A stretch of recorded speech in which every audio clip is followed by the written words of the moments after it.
Welcome to A Celtic State of Mind. I'm Paul John Dykes, and today I'm absolutely delighted to be joined by JP Mason and Declan McConville. Welcome back to the Bulletin, guys. How's your week been? Afternoon. It's nice, sun's out, Paul, and we're here to talk about the Celtic, so, yep. We are here to talk about the Celtic. There's plenty to discuss, as always, Declan. We've not spoken to you guys since the same time last week. We've got a wee game coming up at the weekend. Transfer kind of rumours, as you would expect, incomings, outgoings, and that big question mark around what are Celtic doing at the moment for a new manager. Because, you know, the big thing for me is last week we spoke about the upheaval, even just in the personnel. And we'll kick off the show, Declan, by talking about Vincent Angelini. Tell me, what's your thoughts? The young goalkeeper, who I think is now 17. He is the grandson of Quality Street kid Davie Moyes. Very highly rated goalie, but it looks as though he could be the second highly rated teenage goalkeeper that we lose to an English club. What's your update on that one? It's very upsetting. Past couple of years, this whole season, we just seem to be using an array of young talent. Cameron Harper away over to America as well. There's been other guys that have went out the door this season. It shows, Paul, that at the club there is issues really deep-rooted, and it's not just in the first team. In terms of a youth system and a youth setup, guys don't want to be there, and that needs to be solved very quickly. And that's why I don't know why we're still at the point where, Champions League qualifiers are still nearing. The league is gone. It's time to change stuff and get the ball moving, because if we don't, we're just going to keep losing key personnel and young players, which is really disappointing going forward for the future and trying to build for the future. It is. This all ties into various other aspects that we'll talk about, JP, but it's something I think on A Celtic State of Mind, we've been banging a drum about it for some time, the youth aspect. Is it fair to say, JP, that when things are going as well as they have done over the preceding 9 seasons, when you're winning invincible trebles, when you're winning quadruple trebles, there's a lot of fans who maybe don't look under the surface of the first team and say, what are we doing in terms of youth development? Are there a lot of fans who simply are happy with the success, regardless of whether we buy the young talent in or if we nurture our own? What's your thoughts on that? I think there's probably been, I think I've said this before, there's been probably a lot more short-term thinking at the club in the last few seasons because of the albatross that was 8, 9, well, all of them, 7, 8, 9, 10 in a row. We fell at the hurdle for 10, but I think that is, if you look at the amount of players we've signed that haven't done anything really at the club, that have made no mark, and you think, well, why couldn't a youth player have been given that opportunity rather than these players that we've brought in? So I think there's been that kind of, we've been hamstrung a little bit by that, and I hope that going forward that now that that's gone and we're back to just concentrating on everything about Celtic rather than just this sort of holy grail, so to speak, then we can actually focus on the youth. Well, I take the point that Celtic fans, you want success, but there is a real tradition in rearing our own players. And someone mentioned when this was a discussion topic during the week that, we sold Keane for 25 million quid, so that pays for 10 years of youth development, so it's worth it. I don't buy that, because that's just, that's one over a number of seasons that we've brought through who had a sale on value. Now, we're producing player after player, and this kind of ties in as well, Declan, with the conversation that Colin Watt had just the other day around the Colts team being included in the pyramid. And again, it's something that I've spoken about before, because Jock Stein, as forward thinking as Jock Stein was, back in 1968 actually made a proposal to the league that he wanted the second string, at that time it was the Quality Street gang, to play in the second division. There were only 2 divisions in Scotland at that time. It finally got knocked back due to a vote by Partick Thistle, believe it or not. They had the decisive vote in the end, and they voted against the idea of having a Celtic Colts team in the league.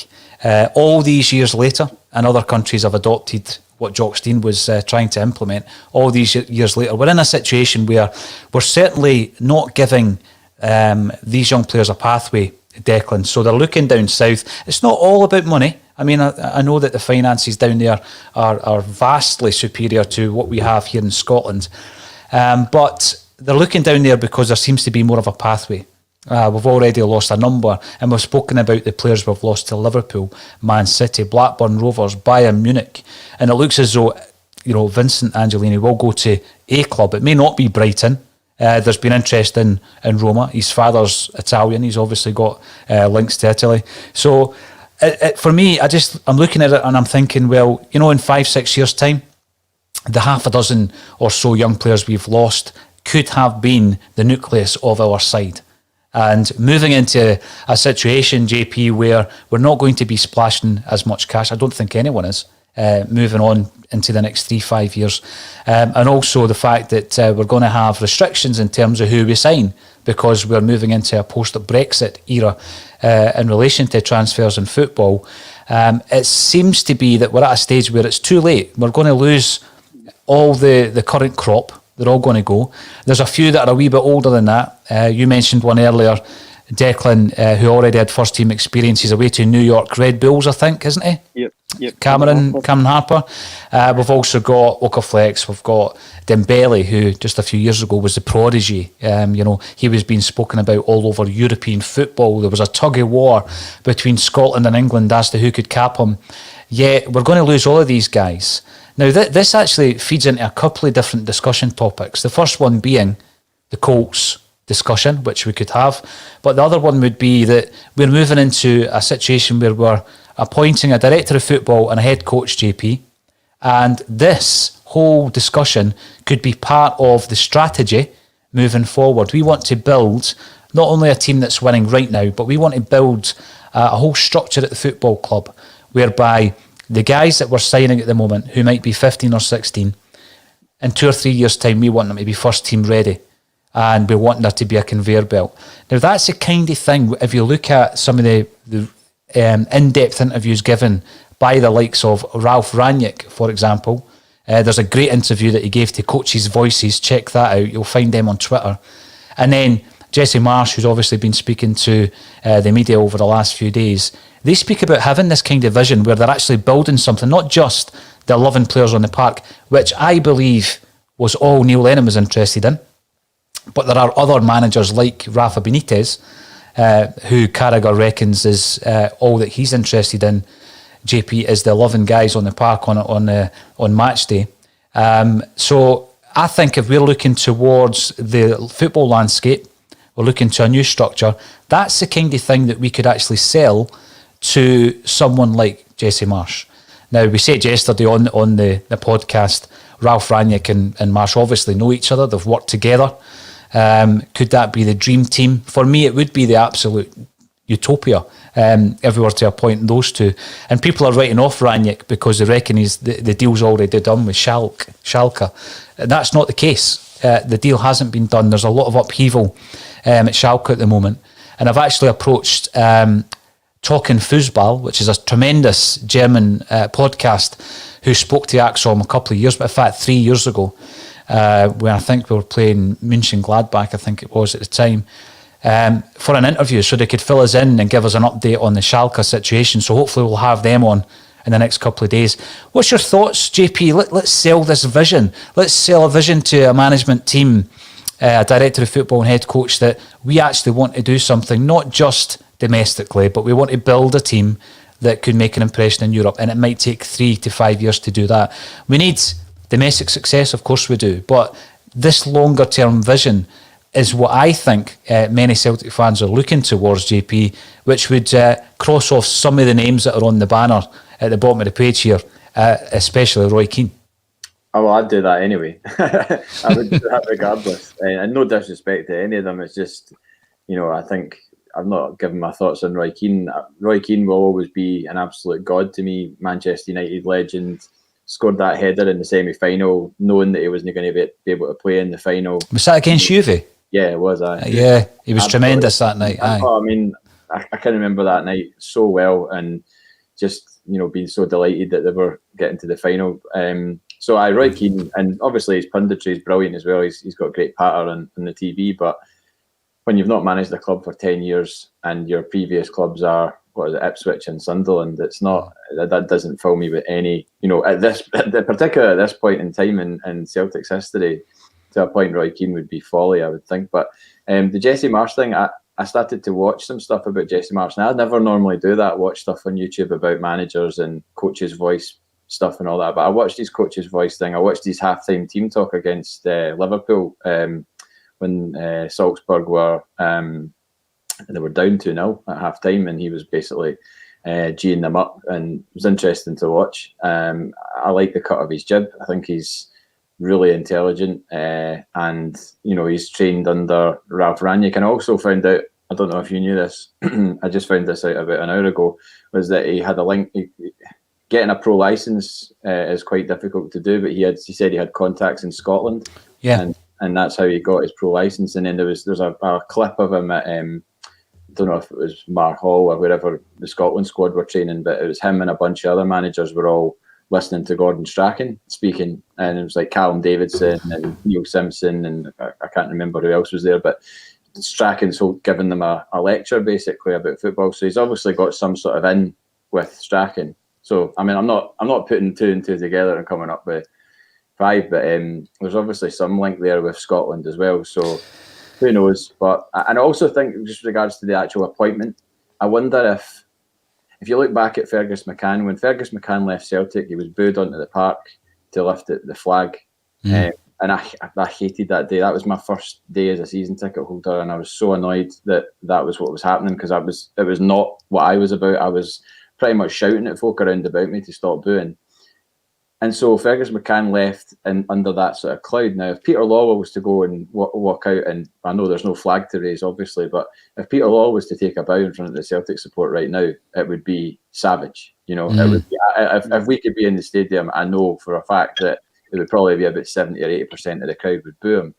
But I wonder if Peter Lawwell maybe wants to leave us with, because is this going to be a Peter Lawwell managerial appointment, or is it going to be a Dominic Mackay? Is it Dominic Mackay's first or Peter Lawwell's last? So if Peter Lawwell wants to leave us with something that in 10 years' time people actually look back and go, well, think about what Peter Lawwell left us with as a manager. So I was just thinking about that. So. No, I think some of the points are excellent, JP. The first one, you're talking there about the pro licence. Obviously, anyone coming from overseas to Scotland to get their licence needs a sponsor. And I remember what they do, obviously, the sponsor being a Scottish football club. And I remember speaking to Jimmy Calderwood. It was, obviously, he spent some time at Dunfermline. And I interviewed him during the period where Dunfermline were in administration. And I was fundraising actually to save Dunfermline Athletic, believe it or not. And we did an interview with Jimmy Calderwood, and he spoke about how when he came over from the Netherlands to get his pro licence, Rangers, unsurprisingly, sponsored him for that as well. And it was during that interview, believe it or not, that he actually admitted that he was offered the Dunfermline Athletic job by David Murray. And because the YouTube channel was so small at that time and hardly anybody watched the interview that I put out, it is on the YouTube channel if you want to go way back to whenever it was. No one really picked up on the fact that was a wee bit naughty and certainly against the rules of the SFA at that particular time. But then he repeated the story, I think, was it on the Tam Cowan show, Tam and Stuart Cosgrove? And it made headlines then, but actually gave me the exclusive. But yeah, Jimmy explained to me how that worked, with regards to having a sponsor in Scotland, JP. Mm-hmm. So by all accounts, there's been an interview, I think, yesterday where Marsch has, revealed that it was Celtic who was his sponsor when he came over to do the pro licence. Right. Okay. Yeah. So there is that link with the club. He says it was through, I think, Red Bull. It was something to do with Red Bull that got that arranged. So he was well aware of Celtic, and obviously everybody knows he's been speaking about the club in glowing terms. But I just think the club is who we are. We've got the traditions, we've got the success, and that's a given, I think, for any managerial appointment. I think if you're going to try and bring in someone like Marsch, and obviously yesterday we spoke about Rangnick as well, pipe dream perhaps. By the way, I have emailed Ralph Rangnick and asked him if he wants to do an interview with us. So That would be an interesting one. That would be a very interesting interview, and we'll see if he takes us up on it. But bear in mind, I did ask Peter Lowell last season for an interview, and that's still not happened. But I think you've got to sell the vision, as well as selling the club and the history and the fan base and everything that's special about Celtic. You've got to sell them this vision. And it can't just be, we want to win the league every season. I don't think that would do it for them. I think you've got to have something a wee bit more in terms, Declan, of building sides from within to try and conquer Europe. Now, that sounds lofty, and there's going to be many people looking at me thinking your head's in the clouds. But if you want to attract that type of managerial duo to the club, Declan, surely you've got to have that kind of ambitious vision. Well, I looked at Derry's Fred on Twitter yesterday, and if you look at Marco Rose, he's made that progression from RB Salzburg to Gladbach, and he's now going to be Borussia Dortmund manager. So it's three, two big clubs in the Bundesliga that are probably giving Marco Rose a plan on what they want to achieve and what they want to do. Now, whether Jesse Marsch follows that progression like his predecessor did is another question. But I think, as you say, Paul, for a lot of top calibre managers, if you go back to Brendan's type of persona, they want a plan and they want a vision. They don't want just this idea of 11 men in the park and that's it, let's go and win the league title and that'll be it, we'll be content with domestic success. They want to make inroads in European football because I had a chat with Jim Craig the other day on the phone and we were talking about European football. He's been a great advocate of Celtic in European football, and again in the Ian Bankier's report the week before Neil Lennon resigned, he was talking about looking towards the future of European football. It's something we've spoken about a lot in this podcast. So to just sit in your hands and be happy with domestic success isn't going to do anybody any good. And as well as that, if you look back on the successful times under Gordon Strachan, Martin O'Neill and Brendan Rodgers qualifying for the Champions League, the domestic success just came naturally with that. So it's not a case of just looking towards domestic football. We need to look towards the bigger picture, and that's going to be in terms of what we can offer Jesse Marsch, not just 11 men in the park, but in the background of what we want to achieve. Because at this point in time, I think it'd be great if we get a Colts team into League Two. I think that would be really beneficial for players getting a game. Again, it was a thing Jim Craig mentioned the other day when the Lions and that team had a week off. During the week, they would go and play teams around Scotland just to build up. He said probably the boss got a bung, but they get fuck all in his words. But it's all about building relationships, building camaraderie, and getting game time under your belt, which I think for a lot of the young boys have not got this season. So I think that would certainly build into the plans, and if that gets pushed through, it'd be great. But you cannot expect to land a top manager and just say to him, "There's 11 guys, but to win the league, and that's it," because nobody will take you up in that. I think what's key is Celtic always carry this squad, some might say a bloated squad. By the end of the pre-season it might not be that bloated, to be fair, but we have a lot of players, JP, when you look through the 9 league championship wins, the amount of kind of players who are surplus to requirements, and many of them are the kind of youngsters that are coming through maybe from the age of, let's say, 18 to 21. You would expect them to be first team ready, and they're simply not. That is the issue, and that was why I always thought the Colts were a fantastic idea, because we don't have a reserve league and we never will. That is something we need to accept. Every ex-player that I've ever spoken to who played reserve team football spoke about that as being pivotal to their development. There was a point where they were no longer going to learn anything from their contemporaries. So they're playing against 18-year-olds, they're 18, they're going to win week in, week out and learn nothing. Then they get thrown into the reserve league and they're playing against a 32, 33-year-olds. I'll tell you one of the examples I got just the other week there. Kevin Thomas, remember he played with Hearts? Mm-hmm. He had a terrible knee injury, and his introduction to reserve team football was playing Motherwell, whose centre half was Alex McLeish. And he said in that 90 minutes, JP, he learnt more about the game, the dark arts of the game as well, than he had done in the preceding, let's say, 3-4 years playing against boys. So that step-up's no longer there. And it's a brilliant bridge between youth football, first-team football. And I think we're in a situation, Declan, where it's not the fact that Angelini doesn't have dreams about playing for Celtic Football Club. And I think all the other young guys had the same dreams when they signed for the club. It's just the fact that we can't actually give them that gateway. We can't give them that pathway. There is no bridge between youth football and first team football. Down south, of course, I'm sure we'll talk about Maresca at some point. You know, you've got a whole host of young players playing in the under-23 league down there. And we've tapped into it. I mean, remember we signed Boyata. Was he not about 26-year-old? He'd only played about 40 professional football games. That side of things I don't agree with. I think you need to have the games in your legs by the time you're 20, 21. And then before you know it, you know, you've got a player like Boyata who's now probably 29, 30. He doesn't seem to have been around that long because it took him so long to break through. But we've got guys that are going down to the English leagues and beyond because we don't have the pathway.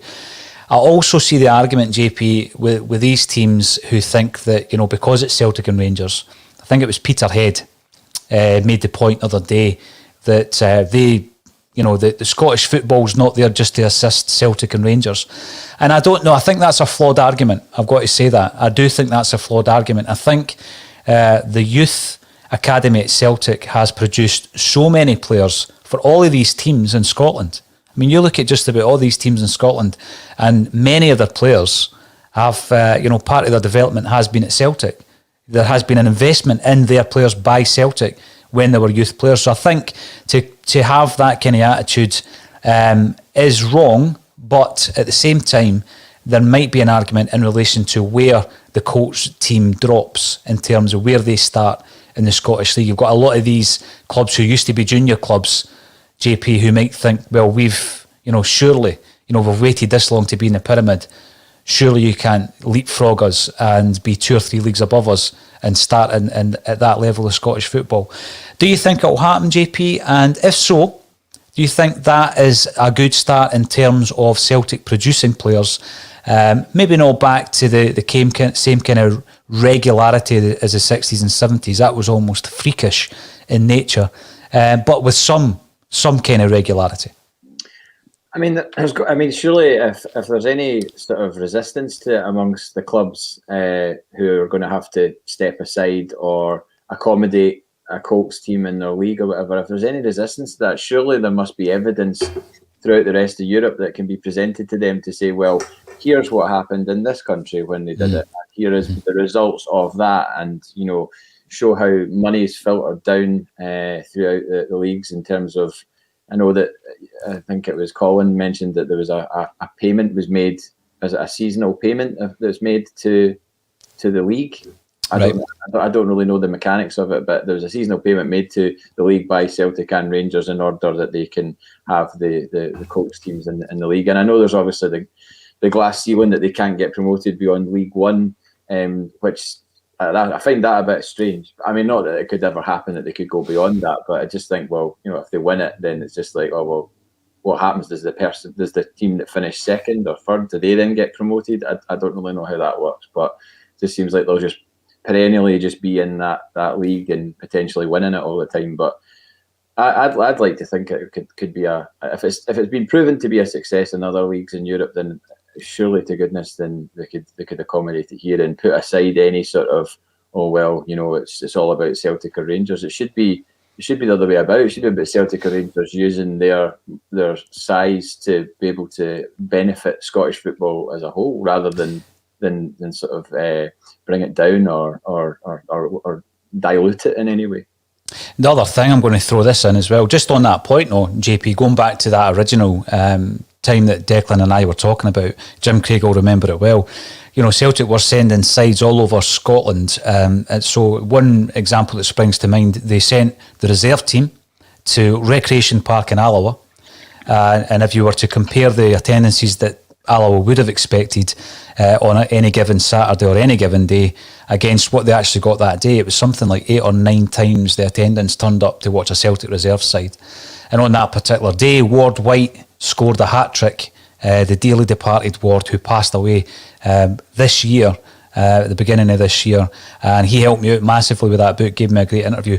But it did show that wherever there was a team playing in green and white hoops, there was going to be an audience, there was going to be a fan base who would go and watch them all over the country. They even dipped into the markets down south, JP. I mean, they played a number of games down south. They played against Carlisle, for example, and beat them 5-2. Carlisle's first team Celtic's reserve went down. On the back of that, Carlisle signed John Gorman, who was the promising left back, and they signed him. But what I'm not saying is that we've got the same standard of player that we did have back then. But unless we make these changes, we never will have. Every so often, there will be the freak occurrence, as it has become. Your Kieran Tierney will break through. Forrest and McGregor, who will come up in the conversation later, are other examples. But these guys are now getting to their latter 20s. They're getting to that stage of their career. So where's the 24 and 25-year-olds that should have come through? Where's the 22 and 23-year-olds that should have come through? We've lost a couple of generations, which is a big concern. Then you ask the question, you're talking about the glass ceiling, JP. I don't know if you listened back. It was a wee while ago now, probably June, July time. We done a couple of really interesting interviews, one with David Lowe and one with Paul Smith. And we were speaking around the possibility of Celtic having a side in English football. Now, this is really relevant this week because there has been there has been a motion in place, and it's been accepted in principle around the Netherlands and Belgium, amalgamating, if you like. So a number of clubs from both countries amalgamating into one league. And that has obviously raised the old question around cross-border leagues, which Celtic fans have spoken about for many, many years. But those two interviews in particular, Declan, I think you'll probably remember them, spoke about Celtic's efforts to buy Wimbledon Football Club. JP, have I spoke to you about this before? No, I remember that though. I do remember that. Was that around about the time that they were thinking about moving to Dublin? Well, what happened with this? That there is a link. There is a link. So Sam Hammam, you'll remember him. Yeah. He was at Wimbledon during the crazy gang kind of time. He was looking to sell Wimbledon for 40 million quid. Celtic wanted to buy them for said price, and they had as far as valuing the playing staff, that had all been done. Celtic wanted to buy Wimbledon Football Club, change their registered address to Celtic Park, 95 Kerrydale Street, Glasgow, right? And basically become Celtic, change their name and become Celtic. What that would leave is a Celtic team playing in Scottish football, right? So, I'm looking at both situations whereby they're looking at the cross-border leagues. Everybody keeps telling me that's off the table, that's not going to happen. The reason at the moment, JP, that it's off the table, and this is what came through on the David Lowe interview, is that they tried to test the system. So David Lowe and others bought Clydebank Football Club, and then they made a proposal to have Clydebank moved into the Irish League. They wanted them to be based in Dublin, and that's exactly what you said earlier. And that was going to be the Trojan horse. So they were going to test the water and test all the different regulations involved to see if a Scottish football club could play in the Irish League, and if so, that would be their case for putting Celtic into the English League. It all fell down after the 1998 World Cup, where there was a proposal and the powers that be realised this could open the doors. If Clydebank get into the Irish League, this could open the doors. And they created new rules just in 1998, JP, preventing this from happening. But what David did say, and what is relevant, is that all bets are off due to where we are in terms of the financial impact of the coronavirus on world football. And we've already seen moves, as I say, between clubs from the Netherlands and Belgium to try and create a new league. So could we be looking at a situation in the future, although it sounds bizarre at this moment in time, where we have a club going by the name of Celtic playing in the English League? I mean, that would be absolutely remarkable. I mean, is there any friction or resistance to the Netherlands and Belgium proposal, do you know? Well, everything I've read so far has probably been on the positive side, but I haven't been looking around, the clubs or the fan bases of those clubs that would be left behind, JP. So, what would happen to the Scottish game? A lot of people would say, don't let the door hit you on the way out. A lot of fans would say that. It's interesting how other fans see Celtic and Celtic fans. But let's be honest here, in terms of revenue being gathered by sponsorship, broadcasting, and of course the attendances that Celtic take to all these grounds, it would be catastrophic to the Scottish game if Celtic were to leave the country and play elsewhere. But I'm just maybe joining up the dots and getting the wrong picture here. If you've got a Colts team and you still have you've still got a Scottish-based Celtic club playing in Scottish football, and we may be looking elsewhere. Going back to your point that you were talking about the appointment of a managerial team, JP, I just can't see a situation where Peter Lawwell is working in cahoots with Dominic Mackay. Surely there must be a liaison, there must be an engagement there. Yeah, I mean, it's too big a job for him to just be like, I'm not interested in that, or I'm not concentrating or thinking about Celtic until the moment that my feet are under the desk. He must be involved in the negotiations to appoint a new manager, because he's the one that's going to be working with him going forward. So you're not going to just be like, oh well, I'll take whoever you find and I'll work with him. This is Dominic Mackay's legacy as well. He's got to hit the ground running. So, if Peter Lawwell, for example, was to just appoint Roy Keane and it wasn't what Dominic Mackay's choice would be, then he's left holding the baby, so to speak, and then we're set back another season, 2 seasons or whatever. So no, there has to be some involvement, but it's just about whose name's going to be on the I don't know how to say that, who's going to be getting the credit for it, so to speak. So that's what I'd be interested to know.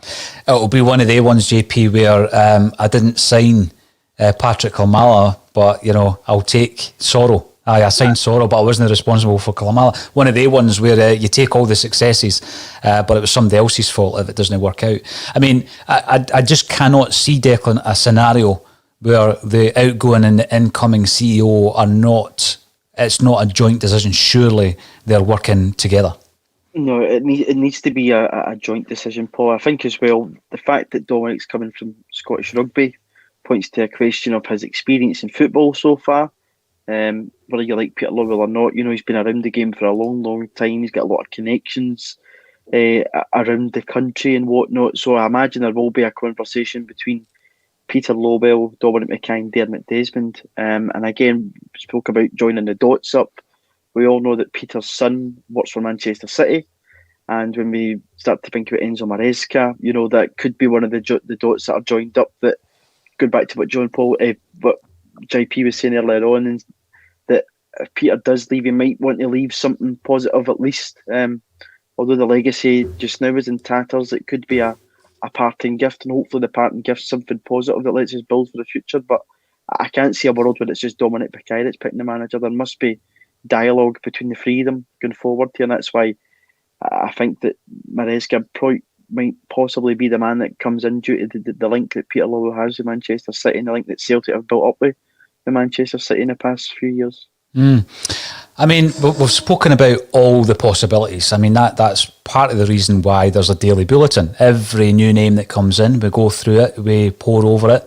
We've interviewed Mark Hughes and Mark Bowen, who have been linked to the Celtic job. I thought they were very impressive when we spoke to them. But the big issue around the names that have been mentioned for me, JP, is Roy Keane. And I'll tell you why I think it's an issue. I think that Dermot Desmond does have a liking for Roy Keane. I think that much has been confirmed. Is Roy Keane Desmond's itch that he needs to scratch? That worries me. Hopefully not. It would be absolutely crazy. I mean, I know that the guys were talking the other day about how the English media were building it up to be sort of Keane versus Gerrard and all that. But I mean, Keane played Gerrard on the pitch. It's not about marrying them up as managers. Do you know what I mean? There's a bigger picture here than just a headline for the sake of a headline. Yeah. There's a whole massive rebuild, and there's no evidence to show that Roy Keane has ever been part of that or could handle that if it was put in front of him to do. So, and I think you've got to also look at, did Natasha not do a poll about Roy Keane? And it was like overwhelming. I can't remember the percentage, but I remember when I clicked no, because I clicked no, obviously. When I clicked no, it came up. I'm sure it was 70-80%, maybe more. Natasha will be able to tell us, but so I mean, if you're going to, I know that's only a microcosm of the Celtic support, and it's not, that doesn't speak for everybody, but it's an example, and it's a worrying example for them if do decide to go down that route, because he'll mend them if they do, because it's clearly not a popular decision. No, and it's very, it's a short-term thing, isn't it? I mean, they're going for, get a big name in, sell the season tickets, but you're not looking beyond that. I mean, I think we opened up today's bulletin talking about something that's on the other end of the scale in terms of managerial, managerial ambitions, if you like. If you were to bring someone in with that long-term vision, I think that, it doesn't have that, what keeps getting called a box office appeal. But I mean, how often has gone for a high-profile manager over the actual nuts and bolts of what the manager can do? How often does it actually work? I mean, this thing about them trying to bill it in the media, JP, it's just a nonsense, isn't it? I mean, they'd probably bill Lampard the same way, wouldn't they? Yeah. Lampard v Gerrard. It then becomes an English football story. So then they can appeal to an English fan base when they show the games on Sky Sports, for example. That's not what Celtic need. We don't need that. We need something that is actually going to be, going forward, let's say 3 years, 5 years, 7 years, a plan on how to build the success of the club, but also the infrastructure of the football department. And a massive part of that, obviously, is the youth that we've touched on, but also the recruitment. I mean, Roy Keane comes in. What would happen in terms of the recruitment? Someone at the moment is already started signing players for next season as well, and that's why I go back to what I says to Declan there. There has to be a joined up approach. That sounds like wanky corporate speak, but there needs to be a joined up approach between where we are just now and the incoming team. How can you sign a player and then present them to a new manager? Now, I know that there was an element of that when Wim Jansen came in. There were players that were already lined up to sign, and we saw through the signature. Same thing happened with Ronny Deila. Ronny Deila had nothing to do with Craig Gordon signing for Celtic, but he inherited him, and it wasn't a bad player to inherit, to be fair. And I think when you're looking at the incoming players at Celtic, you would hope that that's part of an assessment process, and you would hope that we are already in consultation, which would make me believe that the Ralph Rangnick situation will never happen at Celtic. Because obviously he's in a situation where he's been linked to the Germany job, and he had reportedly been approached for the Schalke job, and the Schalke board have denied that that's the case. They said it was a non-legitimate group who had actually asked them. Probably the rebels. I don't know if they're going through a takeover, hence the reason I wanted the foosball guys to come in. Hopefully they can come in and clarify all that. But will Roy Keane be on a shortlist at Celtic Park? I think he probably will. I actually think he probably will. And I think the influence of Dermot Desmond will be the reason behind that. Davie Moyes. Imagine asking the Celtic fan base 12 months ago about Davie Moyes. You know what I mean? People would have been throwing things at the screen, JP. But I think back to 2015 it was the 30th anniversary of Jock Stein's passing. And they did a massive thing. The Celtic Foundation were involved in a fundraiser that took place at East End Park. I don't know if you remember it. James McAvoy played for Celtic. Davie Moyes was the manager of Celtic. Vinnie Jones played and all that. Can you remember the game? That, yeah. And they'd done a big event in the evening time in Dunfermline, and Davie Moyes was one of the speakers. And I was at that event, and someone asked him the question. I think it was in Spain at the time. I think 2015. Someone asked him a question about coming back to Scotland to manage, and his answer that night was that he sees a time in the future where he would definitely come back to Scotland to manage. And all the Celtic fans in the room took that as read. I mean, who else is he going to manage? He wasn't talking about Dunfermline, all due respect. He did play with Dunfermline. But he did make that. And I came away thinking, well, he's either talking about international ambitions or there's something whereby he wants to come and manage Celtic in the future. I've seen a story just over the last 24 hours linking Davie Moyes to Celtic. I mean, he's done a remarkable job at West Ham. He's the type of manager, I think, JP, that works better when given a long-term vision. Yeah, I think we saw what happened at Manchester United, even Louis van Gaal, you know, after Moyes was not chased out, but I mean, he certainly, you know, he didn't do what he was supposed to do as a Manchester United manager. Jose Mourinho didn't do what he was supposed to do as a Manchester United manager. Yes, he won trophies. Yes, he got them back up to near where they were. But they ultimately, nobody has succeeded since Sir Alex Ferguson as Manchester United manager.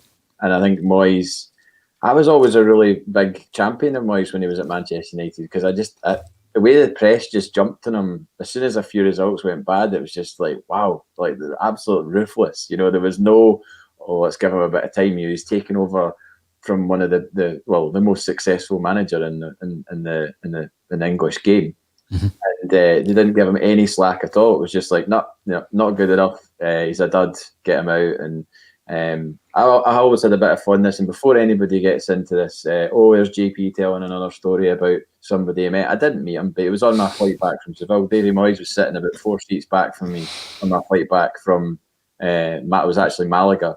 And I remember hearing Celtic fans behind me. I didn't speak to him, but I remember hearing Celtic fans behind me asking him if Wayne Rooney was a Celtic fan, because Wayne Rooney was obviously just coming through at that point. Yeah. And there was all the hype about him, and they were like, is Wayne Rooney, is Celtic his Scottish team and all that? Because there've maybe been some chatter of it, and Moyes was like, no, he's an Everton fan, definitely an Everton fan.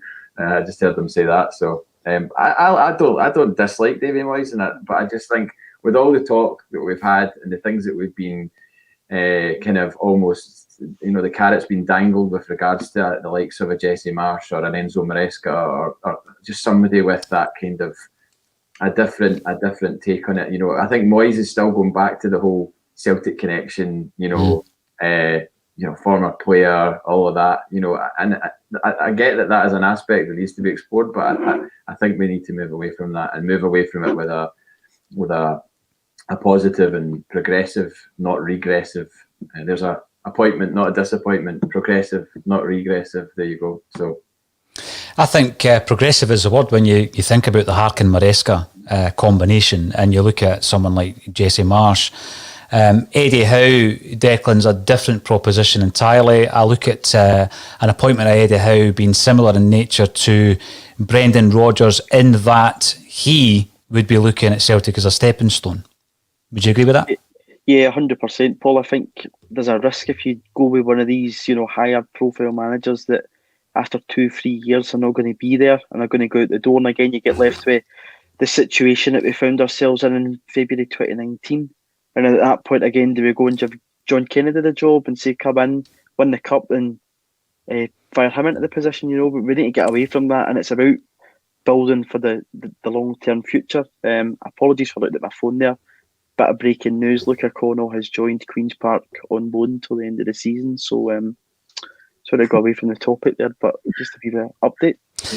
No, breaking news. I like that, Declan. But I mean, that takes us on to we've mentioned Queen's Park a few times, haven't we, on ACSOM, and that's a tremendous signing for them. You look at what Queen's Park have done just over the last year or so. Obviously, they've gone professional. The Scotland's oldest club, and they were always amateur until recently. They've moved, obviously, from Hampden Park. They're now playing their home games, or will be playing their home games at Lesser Hampden. Ray McKinnon's the manager. Leanne Dempster, some might say my lookalike, my doppelganger. Leanne Dempster is their CEO. I mean, Leanne Dempster went from Motherwell to Hibs to Queen's Park. I mean, what a coup that is. Yeah. That's incredible. And if they're bringing in players... And I'm saying of the standard, just last week I was saying he doesn't have a future at Celtic. But that's an excellent move for the player. But again, it shows Queen's Park's ambition. There's a club there that I have heard wish to be top 6 in Scotland. They want to be the third biggest club in Scotland. It's an incredible bit of ambition. Obviously will require a huge amount of investment, which at this moment in time they currently do have. But Declan, thanks for that update, and sorry for interjecting. You were just you were commenting yourself on the Eddie Howe issues around appointing a manager like that. Yeah, as I was saying there, I don't think going for one of these guys is going to benefit us long term again, because if you bring in a manager like this, the time span is going to be 2 to 3 years, and you find yourself back at square one. To me, it's about appointing the right person as director of football. First of all, getting a good coach in, and then it becomes a system where if one person leaves that system, they're replaced very quickly, very easily, and it just goes back to a smooth running order. Whereas just now we've just completely tore that apart from the kind of early signs of what Brendan put in place at the football club to where we are now, where we're going to see a raft of first team players leaving the summer, a youth academy that's leaving so many young players, and a coaching setup that's run its course and needs changed. There are a few accounts on Twitter that people reckon have got the ear of the Celtic board. You'll have seen them coming and going over the period, and you know which ones I'm talking about. But I was speaking to somebody. This is as bad as the flack you get, JP, for meeting famous folk as my sources. But I was speaking to someone who is close to the club and who reckons that there is going to be an incredible investment in the Celtic coaching staff and playing staff moving into next season.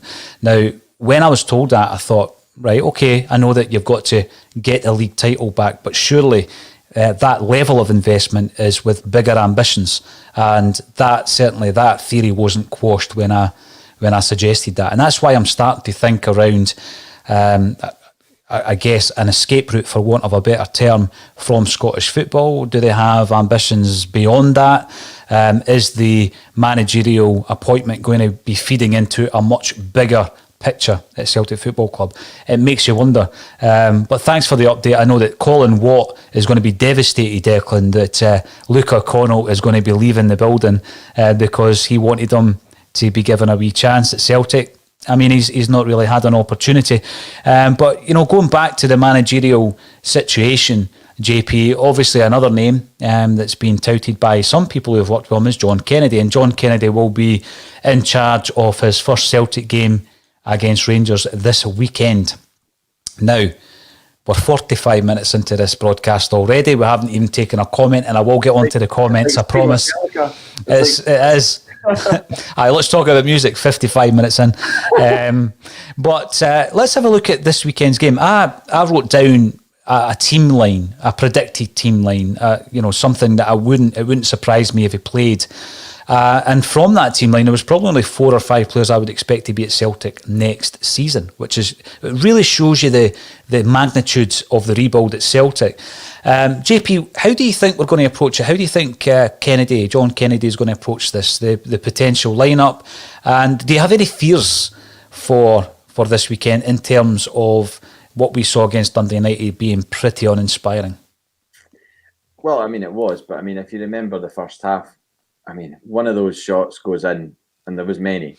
One of those shots goes in, it changes the complexion of the game. At the second half, I think it was like a case of them thinking, oh, well, we've thrown everything at it and nothing's happened, so, we'll just play out this sort of drab 0-0 draw. And then to see them go off the park with no real kind of I mean, it was almost because there was no fans there. There was no, reason to show disappointment or anything like that. There was no dropping to the knees. There was no sort of faux outrage or faux sadness even. It was just kind of like, oh, well, that's that then. Let's just walk off the park, which is a bit disheartening. So I don't know if it will be different this Sunday or not. I mean, you would like to think that the fact that of the nature of the opponents and what they've just done, and what we've seen and saw the endless gloating and even their shirt sponsors putting out billboards and things like that.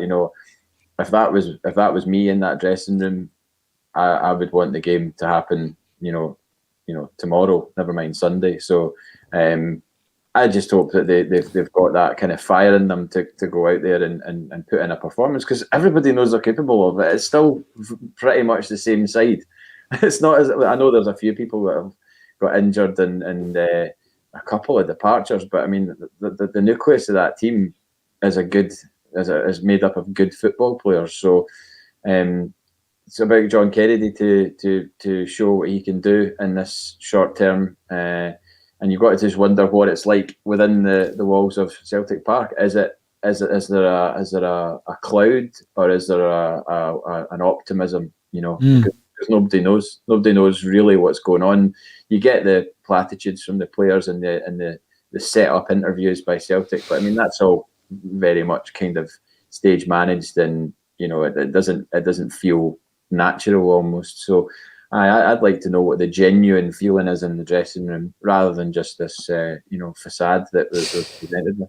Yeah, I mean, it's something Neil Lennon spoke about, Declan, during the season, the fact that, the players were crippled by the pressure of 10 in a row. That's gone. And I'm not saying that there's no stress or pressure playing for Celtic.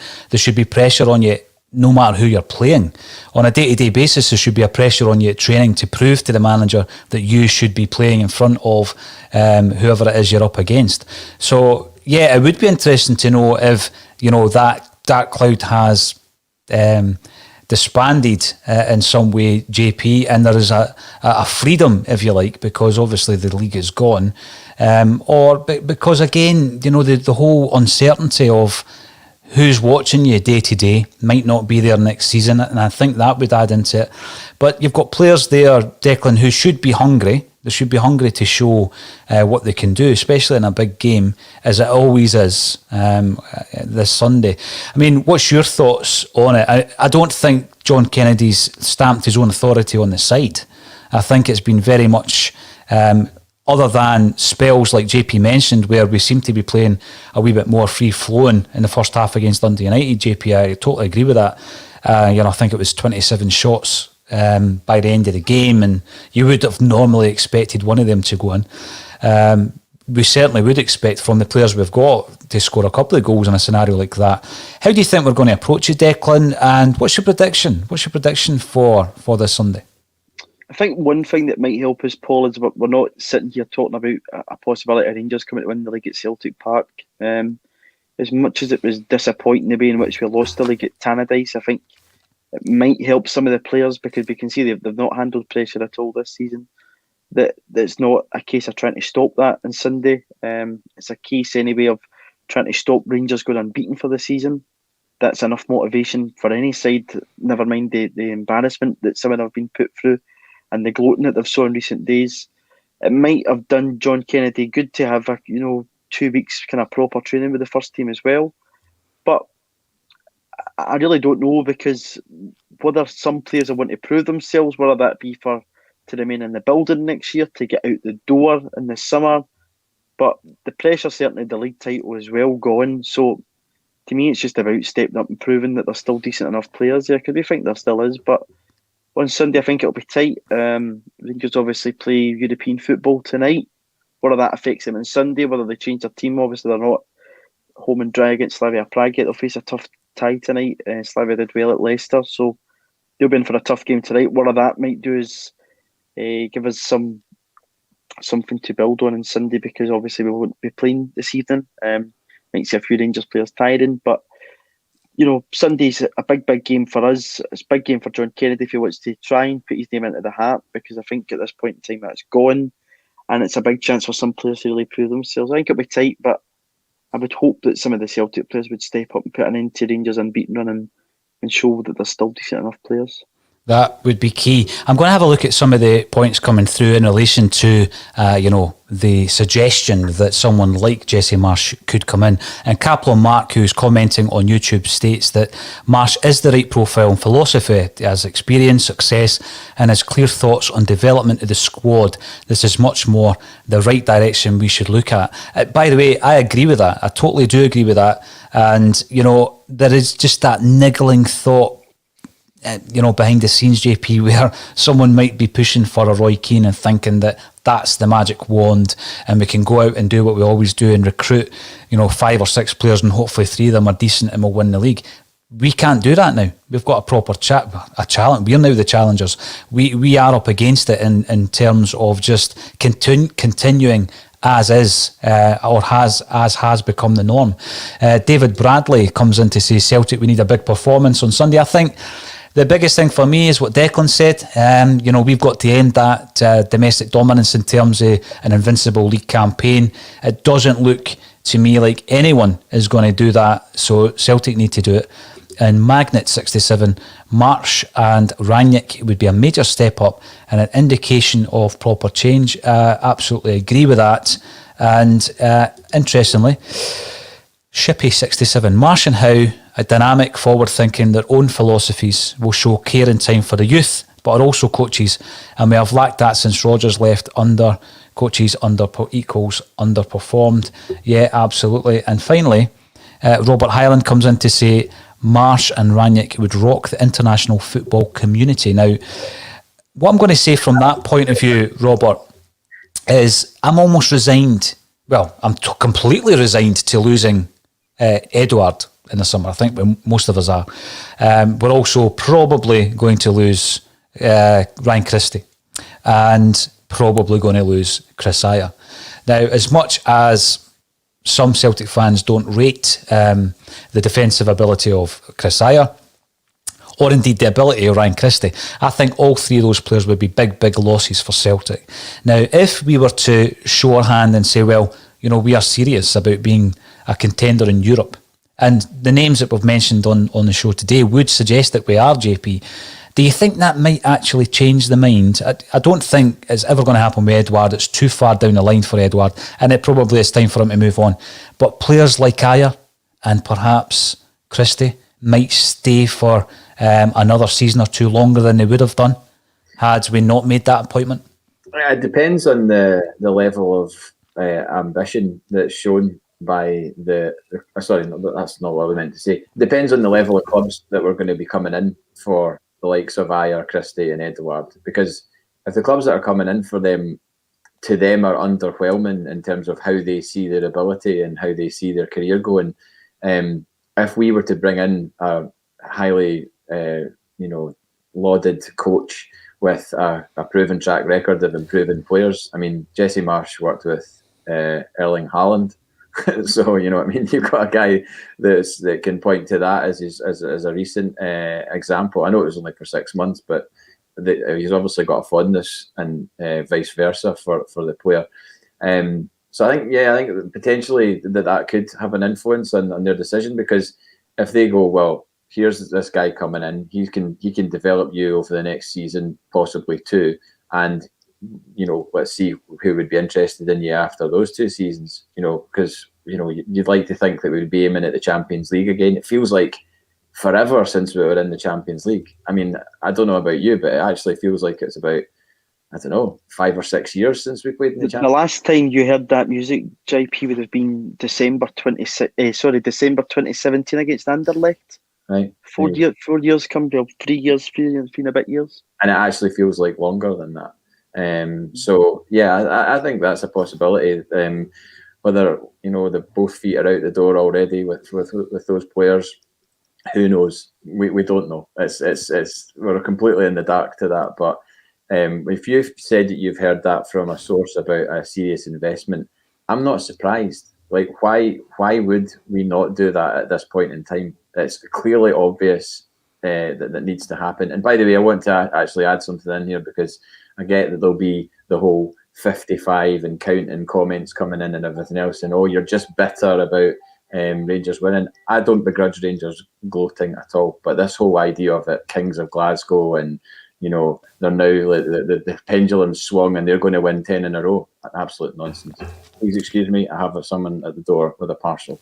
That's all right. Declan and I will continue until you come back.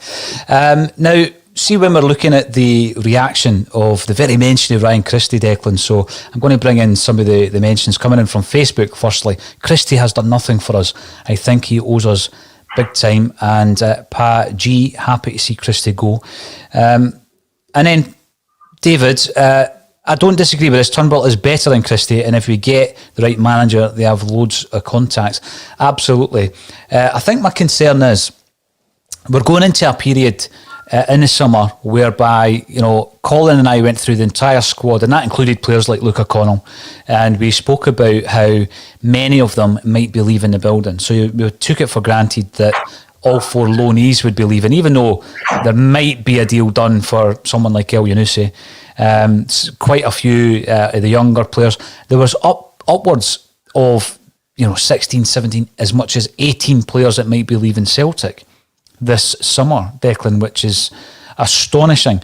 And I think what we need to be really, really careful of is that we don't lose too much. Firstly, we don't lose too much of the experience, and that is where I made the argument around Scott Brown. Now, I was looking at the amount of seasons that every player has played first team football at Celtic within the squad. I was looking also at the amount of appearances that each of those players had made. And the top 5 at Celtic at the moment are Lee Griffiths, Scott Brown, Nir Beaton, James Forrest, Callum McGregor. So they are the 5 most experienced in terms of Celtic performances and the amount of time they've been at the club that we have. How many do you believe of those 5 will still be at Celtic next season, Declan?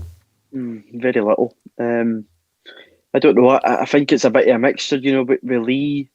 Fitness-wise this season, again, he's got 1 year in his contract. Whether we'll look to get him out the door, whether he can be trusted again, we don't know.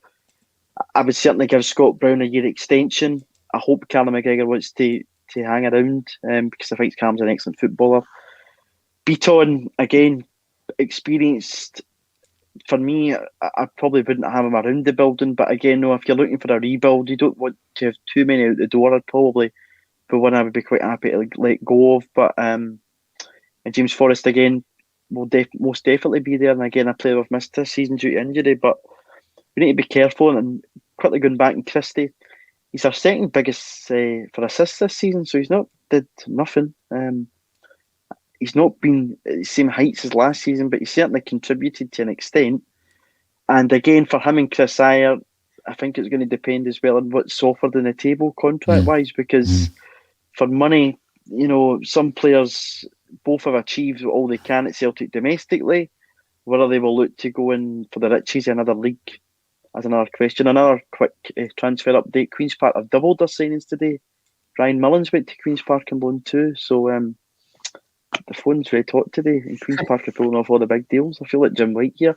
Declan's got an in. Is it Leanne Dempster? Could you get her on the show? No, and it's not Sir Lord Willie either from Queen's Park, in case anybody put that together. Well, I know we could start a rumour. A quick prediction for the weekend, JP. Oh God. Well, I mean, the last Celtic Rangers game at Celtic Park that I watched out the back on a little bench at the back of my flat with my pal James, who's an Aberdeen fan, and there was a delay in my stream, so I actually heard someone scream for a goal. The second Rangers goal, I heard it happen before it happened on my stream. So from the corner kick that was happening, I was like, this is a goal. They're going to score here. And then the next thing, bang, goal. So it was an extremely surreal experience. And I'm sure Sunday will be another extremely surreal experience because, my seat is sitting empty at a ground, half an hour along the road from me in my flat. It's horrible. With regards to the game, I think it'll probably be 1 each or something like that. I don't think it'll be anything that exciting as a game. I hope I'm wrong, but I think it'll be 1 each. So JP thinks that Rangers will continue to be unbeaten in the league. Declan, do you disagree with that? Yeah, I'm going to go 2-1 Celtic. As much as I've ripped the heart and soul out of me this year, I've still backed my team to beat Rangers, so 2-1 Celtic. I love the positivity. Thank you everybody for getting involved in the comments on Facebook, Twitter and YouTube. If you haven't done so already, subscribe to A State of Mind on YouTube. We are putting out daily content. Every single day there's a number of broadcasts and pre-produced videos going out on the channel, so make sure that you subscribe. Scream of Celica, yeah. Aye, the Celtic stroke music crossover show. Brilliant. I love it. I really love it. And there's loads of other shows coming on. You might very soon be seeing Declan presenting his own show, but we'll have a wee chat about that at some point soon. Dec. But all that's left for me to say is thank you to Declan McConville and JP Mason for joining me on A Celtic